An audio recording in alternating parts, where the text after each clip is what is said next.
basketball analysis with over 70 years combined experience. This is the Bob Ryan and Jeff Goodman podcast. NBA, some college, a little bit of everything. You know, what can I say? But it wasn't going to happen here with him. You're listening to the Bob Ryan, Gary Tanguay podcast, proud member of the CLNS Media Network. The show is brought to you by PrizePicks, North America's #1 daily fantasy sports app. Download today. Use code CLNS to get $50 when you play 5. PrizePicks, run your game. Bob Ryan, let's go into the history books. What do we got today? Well, we have a John Havlicek story, and only John Havlicek would have done it the way he did it. 1976 playoffs, he game 1 against Buffalo, and he has a good game, pretty good, but they win.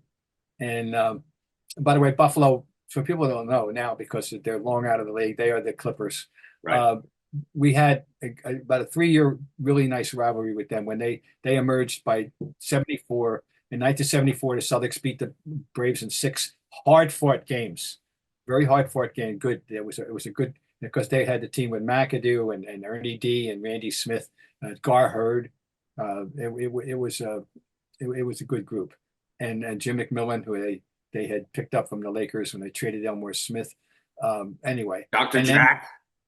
And Dr. Jack was the coach. Dr. Jack Ramsey. I love Dr. Jack, and so there was a good rivalry there, and that's a good franchise. It got screwed, by the way, by the league, and don't get me started on that one. That's for another day. So now then we come in after game 2 to the Garden. It's a 2-2, 1-1-1. We got game 2 at the Garden, and John Havlicek arrives at practice being wheeled in on a dolly, and we're going, whoa. Well, it turns out that in the course of the game the night before, he had sustained a foot injury. And what it turned out to be was the first time that I, for one, and most of us, I think in general, had heard of the idea that in your foot, that he had a torn plantar fascia. We had never heard of a plantar fascia at all, let alone torn or untorn. But this is what he had in the arch of his foot, this circumstance. Okay. He is going to have to recuperate. And Dr. Thomas Silva prescribed an ice regimen and icing and this and that. And he said 3 hours a day, soak the foot. And John Havlicek said, well, if 3's good, then 7's over twice as good. So the process became that on the road, he picked up a little turquoise dishpan, the kind of dishpan that arrives. Everybody's got it's a dishpan, and it was turquoise, and he would fill it with ice and soak his foot. Well, yours truly would accompany him sitting in his hotel room watching TV, and the routine he had was starting at 4 p.m. He would go until 11 at night. And it would be 20 minutes of soaking the ice and 40 of elevation. And he did it for set. So I'm sitting there, and I can still remember him going out in the hotel room to get ice and returning with, quote, 2 Hondo handfuls of ice. And, well, he missed 3 games, missed 2 games, 2, 3, and 4, and he finally came back.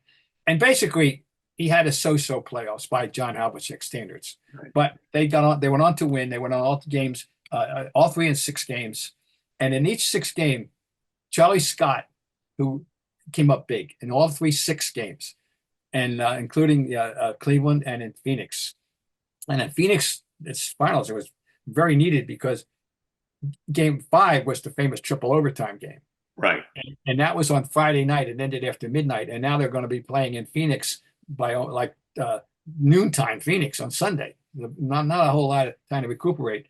And Charlie had fouled out of Game 5. And Red told him after the game, get your rest because we're going to need you Sunday. And sure enough, Charlie Scott came up as requested on Sunday with a 20-point plus game, and they won the championship. But the lingering story, the overall story, analysis was John Havlicek and his turquoise dishpan, as soaking his foot, and for twice the regimen that was requested. Doesn't that just describe Hondo's personality to a T? Oh, yeah, he absolutely. I mean, here's a man, and I'm not making this up. I mean, he hung his socks, his executive socks, on a hanger in the locker room. No, he had his cologne bottles arranged in ascending order, asymmetrically, symmetrically, excuse me. And I said his locker room looked like the general was coming for inspection. That's what his locker room looked like. And everything he did was meticulous. Oh my God, cut the fat off. Don't have one tiny microscopic piece of fat from that steak allowed to enter his mouth. No, that was not happening. Oh no, he's very precise and very, very organized. Was very organized person, that's for sure. Well, I remember Tommy used to grumble. He'd say, "Oh, John would always complain about the hangers. You got to get more hangers, or they had to be wooden hangers, or they had to be just right." And he told me the story one time of how Cowan's, I can't remember exactly how it happened, but I'm going to paraphrase, but it was something about comparing the personality of Dave Cowens to John Havlicek. And Tommy went on to say, that's when he talked about the hangers. Mm-hmm. And Dave would get the playbook and look at the playbook and look at the play, because John was meticulous. And then Tommy took the playbook and threw it against the wall, with Dave, and goes, no. That's not you. You're not Havlicek. That's not you. Dave was instinctual. I mean, Dave's a very smart man, obviously. But he didn't want Dave thinking, right? You don't want Cowan's thinking. You want Cowan's reacting. Oh, yeah. And it was kind of I remember the difference between the two, how they were obviously both very successful, Hall of Famers, champions, MVPs, all that stuff. But just they went about it in two completely different ways. As you speak now, I'm thinking about the difference of personalities and approaches of those guys. Don Nelson was another sui generis guy, no question.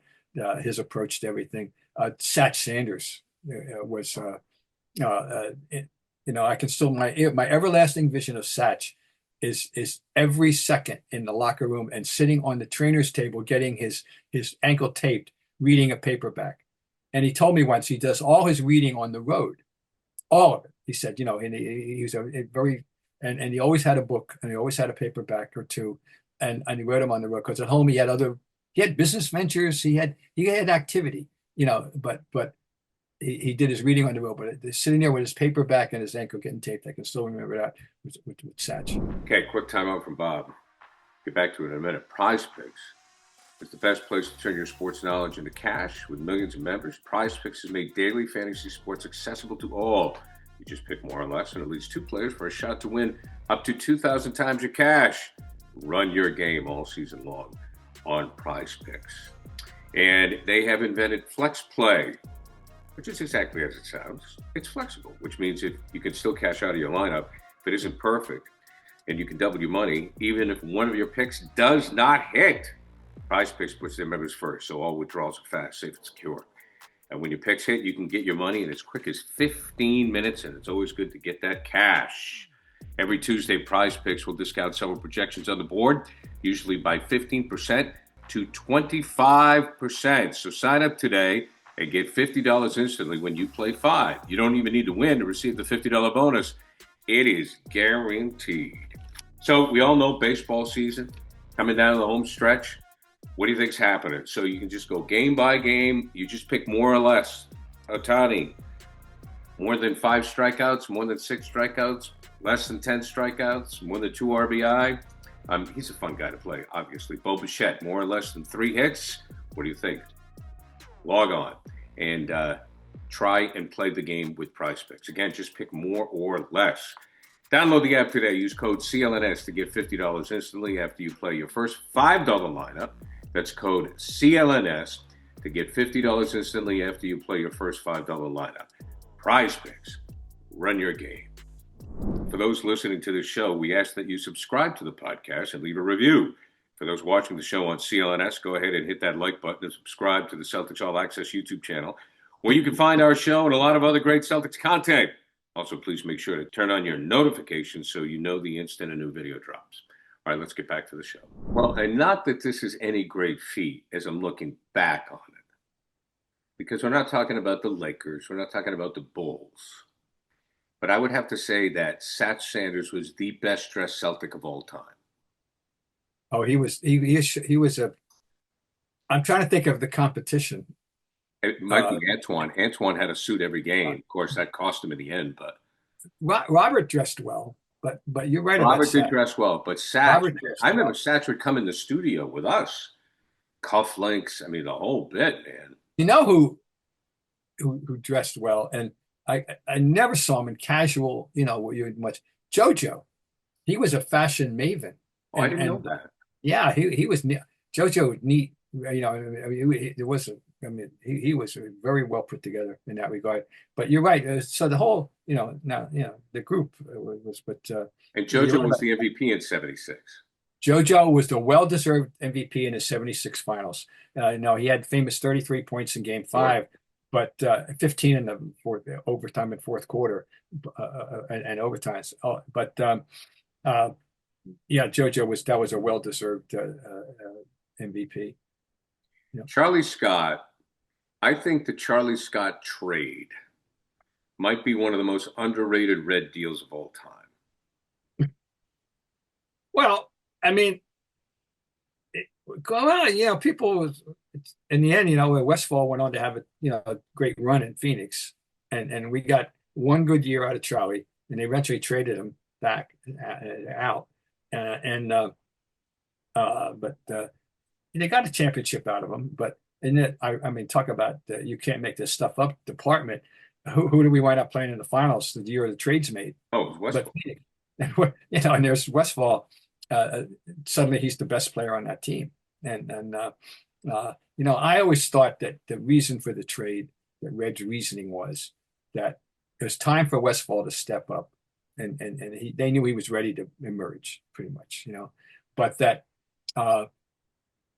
JoJo had a tender ego, and that they didn't think JoJo would be very willing and happy sharing the backcourt limelight. That one night Westfall might get the 30 and JoJo might get 10, but that he would respect Charlie Scott as an equal, as a peer, and that I had that kind of confirmed once by somebody in the know, that my guess was correct about that reasoning, that why Red did it.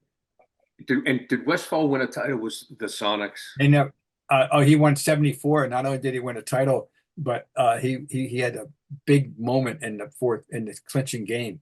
And against Milwaukee in Game 7, out there. He had a good game.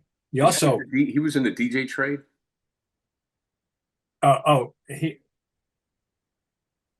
DJ was no DJ. No, from Phoenix to Seattle. Was he in the DJ? No, he was always ours. We drafted him. No. I know, but remember when Westfall went to the Suns? Yeah. Right. But DJ was Roby. That was Rick Roby for DJ. Okay. All right. So that was different. But because I always remember, it's always interesting to me, excuse me, how Westfall went to the Suns, then DJ went to the Suns, Westfall went to the Sonics, then DJ went to Boston.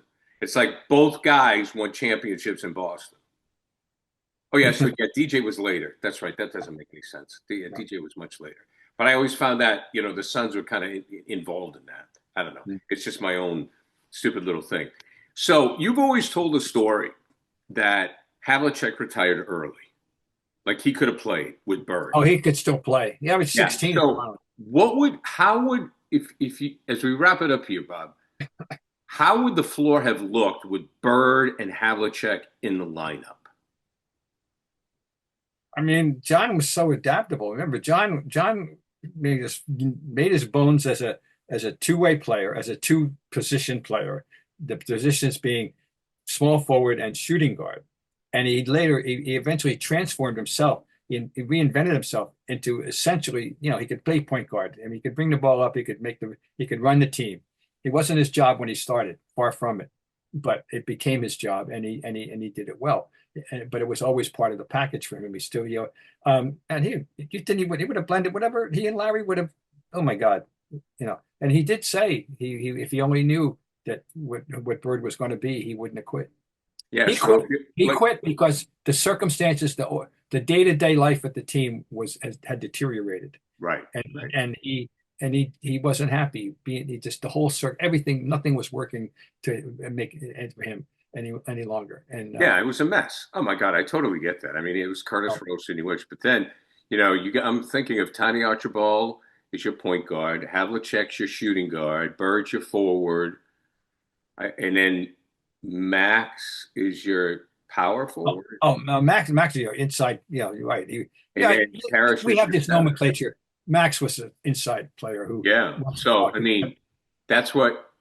But DJ, it would have been DJ would have been out of that starting lineup at that time. But or here's something to think, Bob. Havlicek comes in as a 6-man, goes out as a 6-man.